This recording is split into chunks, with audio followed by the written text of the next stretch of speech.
Hi Arrange Blitz, welcome to Rakesh and Jenny 2.0. இந்த வீடியோல கல்கி படத்தோட ரிவ்யூ தான் பார்க்க போறோம். மாதவா இதுல யார் ஹீரோ அப்படினு கேட்டிங்கனா படத்தை பார்த்து எனக்கே கன்ஃபியூஸ் ஆயிடுச்சு. என்னடா சொல்ற? அமிதாப் பச்சனா இல்ல பிரபாஸா இல்ல துல்கர் சல்மானா இல்ல விஜய் தேவர்கொண்டா தான்.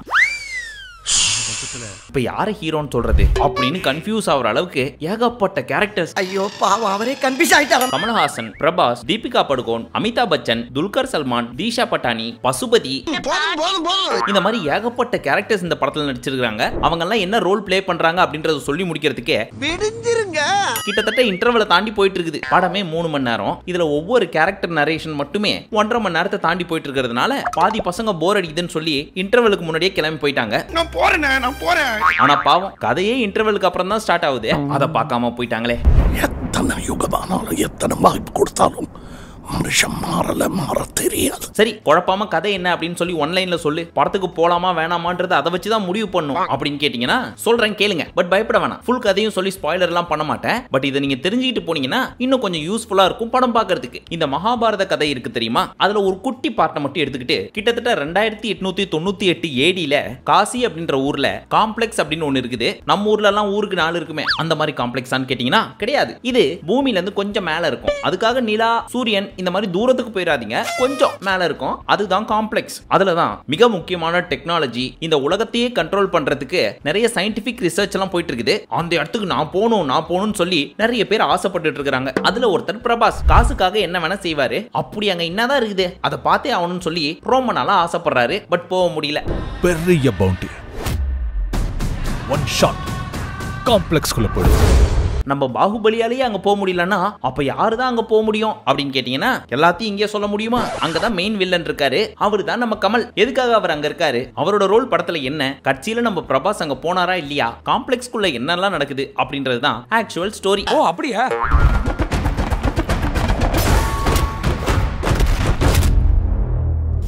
சரி, இப்ப படம் எப்படி இருக்கு, ஃபர்ஸ்ட் ஹாஃப் எப்படி இருக்கு, செகண்ட் ஹாஃப் எப்படி இருக்கு, பார்க்கலாமா வேணாமா அப்படின்றத டீடைலா சொல்றேன் கேட்டுக்குங்க. ஃபர்ஸ்ட் ஹாஃப் பொறுத்த வரைக்கும் படம் தோ ஸ்டார்ட் ஆயிரும் சொல்லி நம்மளும் ஸ்டார்டிங்ல இருந்து பார்த்துட்டே இருக்கிறோம். 5 நிமிஷம் 10 நிமிஷம் ஆச்சு, 10 நிமிஷம் 20 நிமிஷம் ஆச்சு, ஃபைனலி கிட்டத்தட்ட 45 நிமிஷம் ஆச்சு. இப்போ வரைக்கும் வளவலா கொலகொலான்னு இழுத்துக்கிட்டே தான் இருக்காங்க தவிர்த்து கதைக்குள்ள போக மாட்டாங்கப்பா. கிட்டத்தட்ட ப்ரீ இன்டர்வல்ல தான் கதையே ஸ்டார்ட் ஆகுது. சரி, கதைக்குள்ள தான் போல, அட்லீஸ்ட் ஸ்கிரீன் பிளே வைஸ் ஆகுது அப்படியே ஏதாவது போர் அடிக்காம கொண்டு போறாங்களா அப்படின்னு பார்த்தா வச்சு ஜவ்வு முட்டாய் மாதிரி இழுன்னு இழுக்கிறாங்க. சரி, இப்போதைக்கு ஒன்னும் பெருசா நடக்க போறது கிடையாது அப்படின்னு தூங்கலான்னு பார்த்தா நடுவுல டமில் டுமில்னு சுட்டு எழுப்பி விட்டுறாங்க. அது எல்லாத்த விட கடுப்பான விஷயம் என்ன தெரியுமா, படத்துல பாகுபலி மாதிரி பிரபாஸ் ஏதாவது பெருசா பண்ண போறாரு அப்படின்னு பார்த்துட்டு இருக்கிறப்போ காமெடி பண்ணிட்டு இருக்காருப்பா படத்துல. இது ஏதோ காமெடி பீஸ்ரா சார். நீங்க தான் சார் படத்துக்கு ஹீரோ, ஏதாவது மாசா பண்ணுங்க சார். அதை விட்டு ஏதோ தமாத்தொண்டு ரோபோவோட சேர்ந்துட்டு காமெடி பண்ணிட்டு இருக்கீங்களே. ఒక్క రోజు ఈ రోజు జస్ట్ బి పాజిటివ్ பலா திரிగి వెళ్దాం.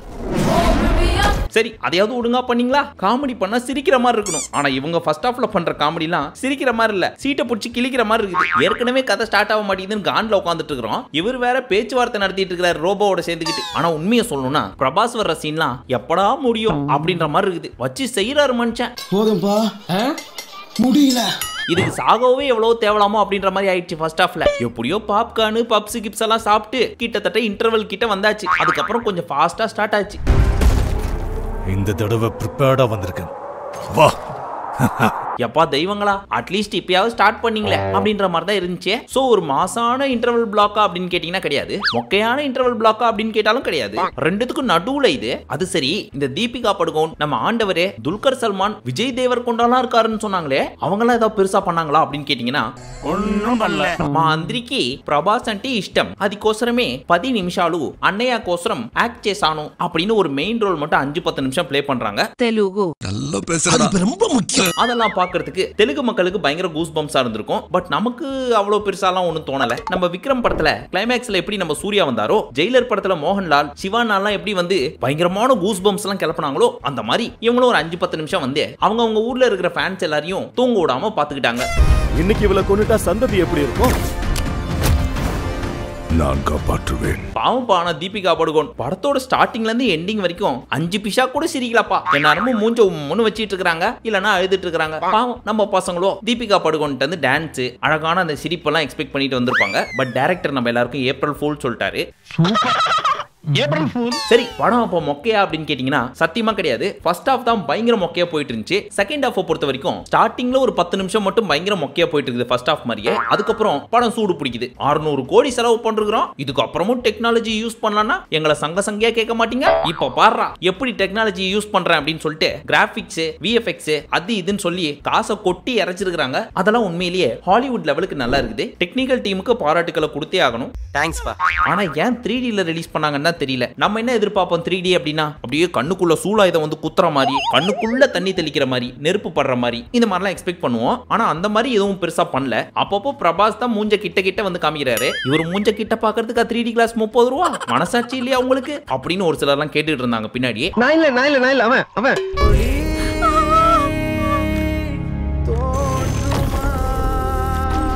எனக்கு படத்துல ரொம்ப பிடிச்சது என்ன அப்படின்னு கேட்டீங்கன்னா புச்சின்னு சொல்லிட்டு குட்டியா ஒரு ரோபோட் வரும் பந்து சைஸ்ல. அது பேசுற டயலாக்ஸ் எல்லாம் ரொம்பவே நல்லா இருந்துச்சு.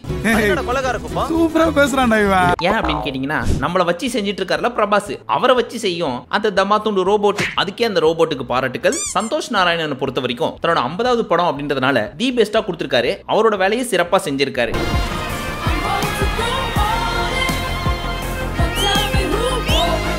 ஃபர்ஸ்ட் ஹாஃப்ல எனக்கு ரொம்ப பிடிச்சது என்ன அப்படின்னு கேட்டீங்கன்னா ஒரு 10 நிமிஷம் மட்டும் அந்த காம்ப்ளெக்ஸ் எல்லாம் விட்டு வெளியே வருவாங்க. பீச், மரம், செடி, கொடி எல்லாம் காமிப்பாங்க. அங்கதான் கொஞ்சம் மூச்சு விடுற மாதிரி இருந்துச்சு. பிகாஸ் அதை தவிர்த்து மத்தது எல்லாமே நிலாக்குள்ள ஓட்ட போட்டு தங்கின மாதிரியே ஃபீல் ஆச்சு. ஸோ செகண்ட் ஹாஃப் பொறுத்த வரைக்கும் ஏன் நல்லா இருந்துச்சு அப்படின்னு கேட்டீங்கன்னா நம்ம Amitabh Bachchan main role play பண்ணியிருக்காரு. பிரபாஸை ஓரம் கட்டி விட்டாரு.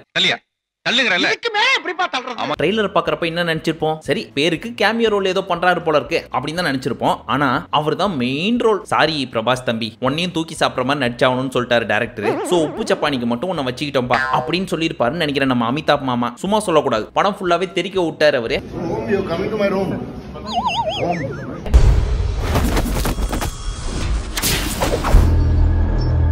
போதும். அதெல்லாம் சரி, இப்பயாவது சொல்லு நம்ம ஆண்டவர் என்னதான் பண்ணாரு படத்துல? அவரும் உப்பு சப்பானியா அப்படின்னு கேட்டீங்கன்னா கண்டிப்பா கிடையாது. படமே அவர் தான். 10 நிமிஷம் முன்னாடியும் கிளைமேக்ஸ்ல ஒரு 2 நிமிஷம் வந்தாலும் தி பெஸ்டா பண்ணிட்டு போயிருப்பாரு. டயலாக்ஸும் கம்மி, ஆக்ஷன் சீக்வன்ஸும் கிடையாது. பட் இருப்பினும் கிளைமேக்ஸ்ல முக்கியமான சீன் அவருக்கு ஒன்று இருக்கும். அதெல்லாம் அன்எக்ஸ்பெக்டட். அவர் தான் மெயின் வில்லன். ஸோ படத்துல 2 மெயின் ஹீரோஸ் யாரு அப்படின்னு என்ன பர்சனலா கேட்டீங்கன்னா 1 அமிதாப் அங்கிள், 2 நம்ம ஆண்டவர். ஏன் பிரபாஸ் எதுவும் பெருசா பண்ணலங்கறியா, நடிக்கலங்கறியா, இல்ல அவருக்கு மொக்க சீன்ஸா அப்படின்னு கேட்டீங்கன்னா உண்மையை சொல்லணும்னா அவருக்கு சீன்ஸ் எல்லாம் இருந்துச்சு. பட் அவரோட வெயிட்டேஜ் ரொம்ப கம்மியா இருந்த மாதிரி இருந்துச்சு. மேபி செகண்ட் பார்ட்ல பயங்கரமா ஏதாவது வச்சிருக்காங்களா என்னன்னு தெரியல. ஓ இத சொல்ல மறந்துட்டனோ, இதுல செகண்ட் பார்ட் வேற இருக்குது. What a surprise! சீனு நீயும் சர்ப்ரைஸ் ஆயிட்டல்ல? ஐயோ எதிர்பார்க்கவே இல்ல நான். என்னது செகண்ட் பார்ட்டா? அந்த அளவுக்கு பிரம்மாண்டமா இருக்குதா அப்படின்னு கேட்டீங்கன்னா அது எனக்கு தெரியல. 600 கோடி போட்டு ஒரே பார்ட்ல முடிச்சா கலெக்ஷன் எப்படி பாக்குறது? செகண்ட் பார்ட் அப்படின்னு வச்சாதான் கிட்டத்தட்ட 1000 கோடி எல்லாம் தாண்டி போவோம். நாங்களும் கல்லா கட்ட முடியும். ஊருக்குள்ள பாக்குற பெரிய பெரிய ஹீரோஸ் எல்லாத்தையும் இழுத்துன்னு வந்து போட்டுருக்கோம். அவங்களுக்கு எல்லாம் யார் சம்பளம் கொடுப்பா? சோ செகண்ட் பார்ட்டும் வச்சிருக்கோம், ஒழுங்கு மரியாதை வந்து பாருங்க அப்படின்னு சொல்லி கண்டினியூஸ் அப்படின்னு முடிச்சிருக்காங்க. மொத்தத்துல இந்த படம் எப்படி இருந்துச்சு அப்படின்னு கேட்டீங்கன்னா ஃபர்ஸ்ட் ஹாஃப் சூர மொக்கை, செகண்ட் ஹாஃப் நல்லா இருந்துச்சு. நல்லா இருக்கு. நல்லா இருக்கியா? நல்லா இருக்கு. ஓவரால் இந்த படம் எப்படி இருந்துச்சு அப்படின்னு கேட்டீங்கன்னா ஸ்ட்ரைட்டா ப்ரீ இன்டர்வலோ இல்ல செகண்ட் ஹாஃபோ போனீங்கன்னா கண்டிப்பா இந்த படம் உங்களுக்கு ரொம்ப பிடிக்கும். ஆனா ஸ்டார்டிங்ல இருந்தே தான் நான் பார்த்தாவேன் அப்படின்னு நினைச்சீங்கன்னா ஃபர்ஸ்ட் 50 மினிட்ஸ்க்கு அனாசின் மாதிரி ஏதாவது மாத்திரை பாக்கெட்ல வாங்கி போட்டு போயிருங்க. ஓகேப்பா. வயலன்ஸ் மாதிரி பெருசாலாம் இந்த படத்துல எதுவும் கிடையாது. குழந்தைகள்ல இருந்து பெரியவங்க வரைக்கும் எல்லாரும் பார்க்கலாம். என்ன பர்சனலா கேட்டீங்கன்னா 3D விட 2D ல போனீங்கன்னா இன்னும் கொஞ்சம் பெட்டரா இருக்குமோ அப்படின்னு தோணுச்சு. பட் இந்த டெக்னாலஜில நிறைய யூஸ் பண்ணதுனால கண்டிப்பா தியேட்டர்ல போய் பார்த்தா நல்ல ஒரு ஃபீலிங் இருக்குமோ அப்படின்னு தோணுச்சு. Note this point your honour, டெக்னாலஜிக்காக மட்டும். சரி இந்த படத்தை பார்த்துட்டு நீங்க சொல்லுங்க படம் பிடிச்சிருந்தா பிடிக்கலையா அப்படின்ட்டு. மீண்டும் உங்களை அடுத்த வீடியோவில் சந்திக்கிறேன். நன்றி, வணக்கம், நமஸ்தே, நமஸ்கார். ஐயோ எண்டு வரைக்கும் வந்துச்சு. முக்கியமா இந்த டயலாக் சொல்ல மறந்துட்டேன் பாருங்க. இந்த படத்தை நம் சந்ததிக்காக பார்த்தே ஆக வேண்டும். யாருக்காக? நம் சந்ததிக்காக.